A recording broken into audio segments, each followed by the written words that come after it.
कि झारखंड में दो नाम ट्रेंड कर रहे हैं। पहला नाम है जयराम कुमार महतो और दूसरा नाम है कल्पना सोरेन। इस पे आप क्या कहेंगे?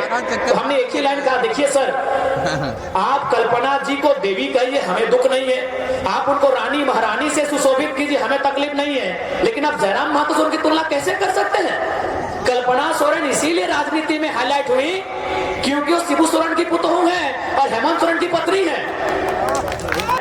यही तो तस्वीर आपके सामने है। 3 सीट की तस्वीर आप देखिए। एक सीट में मुख्यमंत्री रघुवर दास की पुतोहू, एक सीट में मुख्यमंत्री सारे पूर्व अर्जुन मुंडा की पत्नी, एक सीट से पूर्व मुख्यमंत्री चंपई सोरेन के बेटे साहब। क्या इस ऐसे सोच से, ऐसे तरीकों से, ऐसी राजनीति से आप भारत देश का उत्थान करेंगे? आप भारत देश की तरक्की करेंगे? आप भारत देश की उन्नति करेंगे क्या? क्या यही आम जनता का शासन है? क्या यही भारत का संविधान जो कहता है of the people, by the people, for the people? कहाँ है भाई? Where is people? ये पीपल है कहाँ? ये लोग हैं कहाँ? ये तो सारे राजतंत्र में बैठे लोग हैं, राजा के परिवार के लोग हैं। इसीलिए आज आपको इस विषय को समझना होगा कि आज राजनीति के नाम में, कभी इंडिया पाकिस्तान के नाम में आज इस देश में हो क्या रहा है, आज किसी से छुपा नहीं है। आज जिस प्रकार से राजनीति में कुछ परिवार के लोग हावी हो रहे हैं, आज वो दिन दूर नहीं जब इस देश में हम डिक्टेटरशिप को देखेंगे, जब इस देश में हम तानाशाही को देखेंगे। वो दूर नहीं। और किससे छुपा है? किससे छुपा है? उड़ीसा में ललित दास ने क्या कांड किया है, ये किससे छुपा है? ये किससे छुपा है? ये राजतंत्र नहीं तो क्या है कि एक राजा का बेटा मनमानी करता है। आज वो बड़े बड़े अफसरों को जूता चाटने को कहता है, कल को आपके बहू बेटियों की इज्जत के साथ खिलवाड़ कर सकता है कोई भी। ये राजतंत्र नहीं तो क्या है? आज भारतीय जनता पार्टी जो दुनिया की सबसे बड़ी पार्टी होने का दावा करती है, अरे कैसे आप दावा करते हैं? आप तो राजतंत्र के धरोहर है, आप तो राजतंत्र की ओर भारत देश को लेके जा रहे हैं। आप दुनिया की बड़ी पार्टी कहते हैं और आपके पास प्रत्याशी नहीं मिल रहे। आज देखिए, एक 29 साल का लड़का और इस भीड़ से मैंने एक ऐसे समाज के बेटे को टिकट दिया है जिसे लोग नजरअंदाज कर देते हैं। आज हमने तरुण भाई को टिकट दिया है। आज हमने चुन के सामाजिक न्याय को आधार मानते हुए राजमहल से लेके गोड्डा तक, गोड्डा से लेके गढ़वा पलामू तक हमने ऐसे नौजवानों को टिकट दिया है जिन्होंने कभी राजनीति किया ही नहीं। एक साधारण लड़कों को, साधारण युवाओं को हमने अवसर दिया है। इसलिए आज आपसे आग्रह है, यदि आप चाहते हैं कि लोकतंत्र जिंदा रहे तो आपको ऐसे प्रत्याशियों को जिताना होगा जिनका संबंध राज परिवार से नहीं है। कुछ दिन पहले एक दिल्ली की मीडिया आई थी,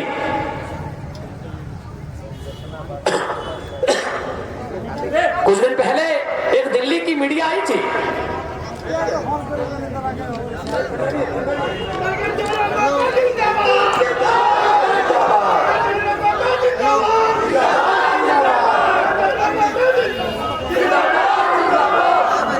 दिल्ली की मीडिया ने हमसे पहला सवाल यही किया कि झारखंड में दो नाम ट्रेंड कर रहे हैं। पहला नाम है जयराम कुमार महतो और दूसरा नाम है कल्पना सोरेन।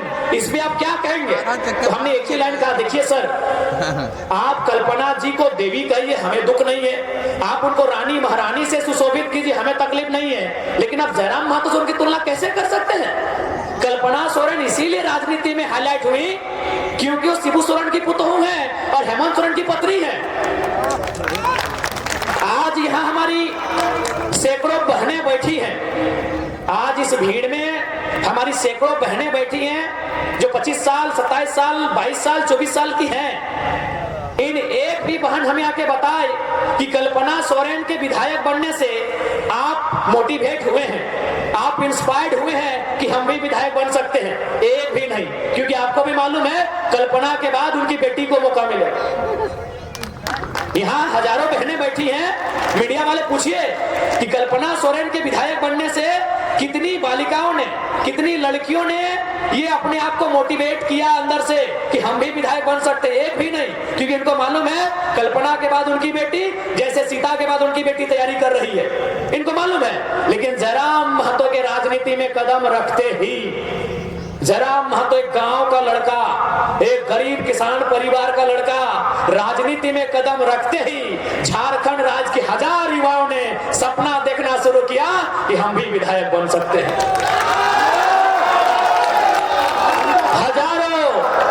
हजारों युवाओं ने सपना देखना शुरू कर दिया है। कल्पना सोरेन के जीतने से एक भी लड़की ने हिम्मत नहीं जुटाया हम विधायक बनेंगे। जयराम महतो राजनीति में आए हैं और हजारों युवाओं ने सपना देखना शुरू कर दिया है कि हम भी विधायक बन सकते हैं। तो इसलिए आज हम एक सामाजिक न्याय को आधार मान के यहाँ तक आए हैं। आज हम चाहते हैं कि झारखंड वासी, झारखंड के लोग, इनके साथ किसी प्रकार का तकलीफ ना हो, इनको सुविधाओं से वंचित ना रखा जाए। इसलिए आज हम राजनीति में आए हैं।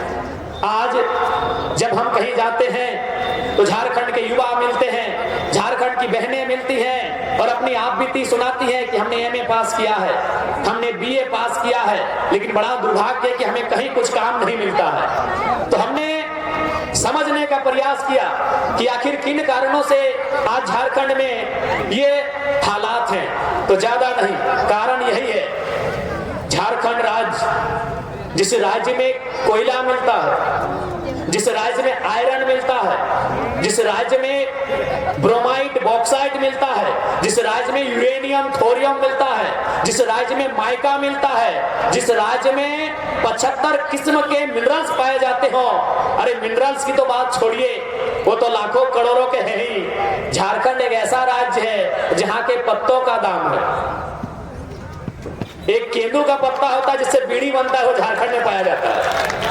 एक चुकरू का पत्ता होता है जिससे घोंग बनता है, जब महिलाएं धान लगाती है तो उसको ओढ़ती है, बारिश में भीगने से बचने के लिए अपने ओढ़ती हैं, वो झारखंड के जंगलों में पाया जाता है। उन पत्तों का दाम है। हम कोयले की तो भी बात ही नहीं कर रहे हैं, हम तो लोहे की बात ही नहीं कर रहे हैं। हमारे राज्य में पत्तों का मूल्य मिलता है, हमारे राज्य में पत्थरों का मूल्य मिलता है, हमारे राज्य में बालू का मूल्य मिलता है। इतना सुंदर और संपन्न राज्य हमारा, लेकिन कारण क्या है? बस एक ही वो कारण है, किसी की लाचारी और बेबसी का कारण यही है कि कुछ लोग जरूरत से ज्यादा अमीर हैं। अगर झारखंड की जनता सुविधा में नहीं है तो कुछ लोग जरूरत से ज्यादा अमीर हैं, जिनके पास 10,000 करोड़ की संपत्ति है, 15,000 करोड़ की संपत्ति है, 20,000 करोड़ की संपत्ति है, और उनका नाम अगर आप सुनना चाहते तो सुन लें। वो अर्जुन मुंडा जैसे लोग हैं, वो चंपई सोरेन जैसे लोग हैं, किसी से छुपा नहीं है। तो उन लोगों के कारण ये हालात है। इसलिए यदि आप चाहते हैं कि किसी आम व्यक्ति के साथ अन्याय ना हो, किसी आम व्यक्ति के साथ शोषण ना हो, किसी आम व्यक्ति के साथ जुल्म ना हो, तो आपको यह तय करना होगा कि जो राजशाही सोच के लोग हैं, जो राजतंत्र सोच के लोग काबिज है राजनीति में, उनको वहां से पदमुक्त कीजिए। वो जब तक काबिज रहेंगे ये दशा चलेगी, ये व्यवस्था चलेगी। क्योंकि वो 25 साल से थे फिर भी व्यवस्था नहीं बदल पाए, तो क्या गारंटी है बाबूलाल सोरेन के बाद व्यवस्था बदलेंगे? इसलिए आज व्यवस्था को आपको बदलना होगा। सत्ता बदलने से काम नहीं होगा। सत्ता तो बदला, बीजेपी के बाद सत्ता जेएमएम के पास आई, सवाल है व्यवस्था बदलने का। और व्यवस्था को बदलने के लिए सोच होनी चाहिए, इनकी सोच नहीं है। आप हमारे घोषणा पत्र को पढ़िएगा, उसमें हमने साफ साफ लिखा है कि हमारे पार्टी से जो एमएलए बनेगा अपना 75% सैलरी जनता की शिक्षा और स्वास्थ्य की सुविधाओं के लिए डोनेट करेगा। हमने ये भी कहा है कि हमारी पार्टी से कोई चुनाव जीतेगा, जैसे तरुण भैया जमशेदपुर के हैं, लेकिन यदि भविष्य में हमारे आने से पहले इनका क्या स्टेटस है उस वो मायने नहीं है, लेकिन हमारे राजनीतिक संगठन में आने के बाद ये जमशेदपुर से है और भविष्य में अगर धनबाद में जाकर अपना आशियाना बनाते हैं, 1 इंच भी जमीन खरीदते हैं, तो अगले बार ये चुनाव में हमारी तरफ से नहीं लड़ेंगे। ऐसे नहीं बदलेगा देश, ऐसे राज्य नहीं बदलेगा जब तक आप अपने आप को नहीं बदलेंगे। कैसे बदलेगा भाई? एक ही नेता का पूरा 24 को जिला में घर है। आज आप अपने गांव की किसी सड़क का मोल भाव कीजिएगा, 100 फीट की अगर सड़क है ना तो 1 लाख की लागत होगी। आपके गांव में गली में जो सड़क बनी है पीसीसी जिसका नाम है, पता नहीं शहर में आप क्या बोलते हैं, यानी आपके गांव में जो छोटी सड़क है ना जिसका दाम 1 लाख रुपए होगा, उसमें हजारों जनता का चलते हैं आते जाते हैं, उसका दाम 1 लाख रुपए है, लेकिन 5 लाख में नेताजी का सीढ़ी बना। 5 लाख रुपए में विधायक जी के आवास का सीढ़ी बना है। ये हमारे देश की, हमारे राज्य की कड़वी सच्चाई है। इनका बस चले तो ये हिमालय पर्वत को खा जाए। अर्जुन मुंडा जैसे, चंपे सोरेन जैसे शख्स की अगर बस चले तो हिमालय पर्वत को खा जाए और हिंद महासागर के पानी को पी जाए। इसलिए आप सभी से हमारी प्रार्थना है, क्योंकि हमारा आवाज भी बदल गया है, आसान नहीं है। जयराम चंपे सोरेन बना जा सकता है, अर्जुन मुंडा बना जा सकता है, जयराम महतो नहीं बना जा सकता, आसान नहीं है। क्योंकि आज 3 सालों से, लगातार 3 सालों से किसी दिन हमने आराम नहीं किया। हाँ, चंपे जी अपने समय में होंगे, हमसे बेहतर भी हो सकते हैं, लेकिन आज अगर बात कीजिएगा तो चाहे सुदेश महतो रहे, हेमंत सोरेन अपने घर में अंदर जा चुके हैं, आराम फरमा रहे होंगे, सुबह हेलीकॉप्टर से निकलेंगे, हम स्कॉर्पियो से धनबाद से निकले हैं और आज ये 5वां मीटिंग अटेंड कर रहे हैं। ये मेरा 5वां मीटिंग है, इसके बाद 2 फिर जाना है हमको, और फिर रात को ही हमको हजारीबाग रिटर्न जाना है। आप केवल गूगल मैप में सर्च कीजिएगा कितना दूरी तय करते हैं, आपका दिमाग हैंग हो जाएगा, आपका दिमाग हैंग हो जाएगा। हम जितना दूरी तय करते हैं एक दिन में, हम जितना मीटिंग्स करते हैं एक दिन में, आपका दिमाग हैंग हो जाएगा। आप सिर्फ गूगल में नाप के देखिएगा। तो इसलिए आपसे एक बार प्रार्थना है, एक नई सोच के साथ आए हैं, और हमारे जमशेदपुर पूर्वी के प्रत्याशी बड़े भाई तरुण जी ने अपने मैनिफेस्टो में भी इस बात का पुरजोर समर्थन किया है कि आसपास, क्योंकि जब उद्योग और शहरीकरण बढ़ता है तो स्वास्थ्य की समस्या भी बढ़ती है, तो 100 बेड के अस्पताल का हम लोग पक्षधर हैं। इस बात को हम लोग बाकायदा आज आपके सामने कह के जाते हैं। एक बात और, जो छोटी छोटी समस्याएं होती हैं, मैं कल बेरमो गया था, वो भी आपकी तरह औद्योगिक क्षेत्र है, तो वहां के लोगों ने कहा बिजली समस्या है, पानी है, सड़क है, तो हमने उनको कहा कि आप सीएसआर के बारे में नहीं जानते हैं? बोला जानते हैं। हम बोले सीएसआर का जो फंड है वो विधायक जी के आंगन में जाता है, और विधायक जी के आंगन में जाता है सीएसआर का फंड। इसलिए अगर हम लोग जीत के आते हैं तो सीएसआर जहां करोड़ों रुपए खर्च करने को मिलते हैं जनता की सुविधा के लिए, वो जनता के लिए खर्च किया जाएगा। और जमशेदपुर की पहचान है उद्योग से, बड़ी बड़ी कंपनियां, बड़ी बड़ी बिल्डिंगें, बड़ी बड़ी इमारतें, करोड़ों का सीएसआर जमा है। इस जिला में करोड़ों का डीएमटी फंड जमा है, लेकिन क्या तकलीफ कहां है? नियत में। किनकी नियत में? नेताओं की नियत में। जिस दिन उनकी नियत ठीक ठाक हो जाएगी, हमारा राज्य सबसे सुंदर राज्य होगा। उनकी नियत ठीक नहीं है। अगर नियत ठीक होती तो तीनों लोग अपना बेटा बेटी के लिए टिकट नहीं मांगता, बोलता किसी काबिल व्यक्ति को दीजिए। और हम लोग आपको ये घोषणा करते हैं, माताएं बहनें, हमारे नौजवान साथियों, मैं आज फिर आपके सामने, मीडिया के सामने ये स्टेटमेंट दे रहा हूं, यदि जयराम महतो जीत के जाते हैं, यदि जयराम महतो चुनाव जीतते हैं, तो मैं आपको 100% पूर्ण विश्वास दिलाता हूं, हमारे ब्लड रिलेशन में हम किसी को टिकट देने वाले नहीं है। हम अपने ब्लड रिलेशन में, जो मेरा खून का रिश्ता होगा, मेरा भाई हो, मेरा जो भी रिलेशन, अभी हम शादीशुदा नहीं है, तो जो भी हम लोग का ब्लड रिलेशन होगा, उनको हम लोग चुनाव नहीं लड़ाएंगे। क्योंकि मेरा मानना है, अगर जब तक आप परिवारवाद से बाहर नहीं आएंगे, आप पूंजीवाद से बाहर नहीं आ सकते। आज अगर मान के चलिए रघुवर दास जी के बाद कोई नया नेता अगर आता यहाँ, तो ललित दास का हैसियत नहीं होता कि एक बड़े अफसर के साथ उसको मैंने नाक रगड़ने के लिए कहता। इतना, क्योंकि मालूम है पॉलिटिक्स हमारी जेब में है, और पॉलिटिक्स यानी पावर हमारी जेब में है, पावर हमारे जेब में है, यानी पैसा हमारे जेब में है, इसलिए आज वह इस प्रकार की हरकतें करता है। इसलिए इस राज्य को सुंदर बनाना, इस राज्य को बेहतर बनाना हमारा लक्ष्य है। और मैं युवाओं को कहना चाहूंगा कि जब हम लोग आएंगे राजनीति में, तो जो तमाम उद्योग के क्षेत्र हैं, वहां आपको मैक्सिमम मैक्सिमम रोजगार कैसे लगेगा, आउटसोर्सिंग के माध्यम से हो, एजेंसियों के माध्यम से हो, यह तमाम जो विकल्प हैं उनमें हमारी पहली प्राथमिकता आप होंगे। इस बात को हम लोग गारंटी के साथ कहना चाहेंगे।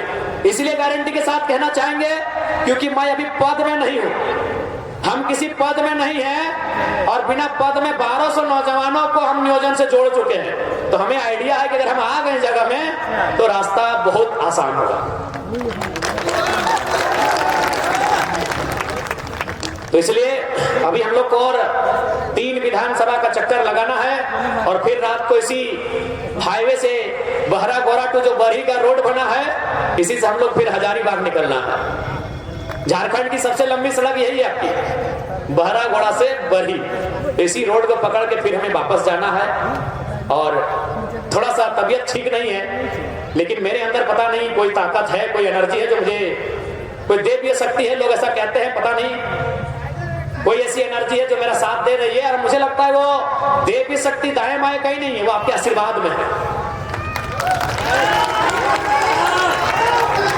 वो आपके आशीर्वाद में है।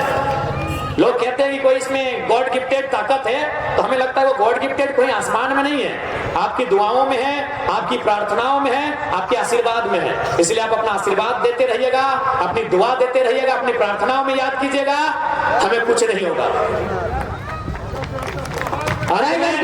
तो जिंदाबाद।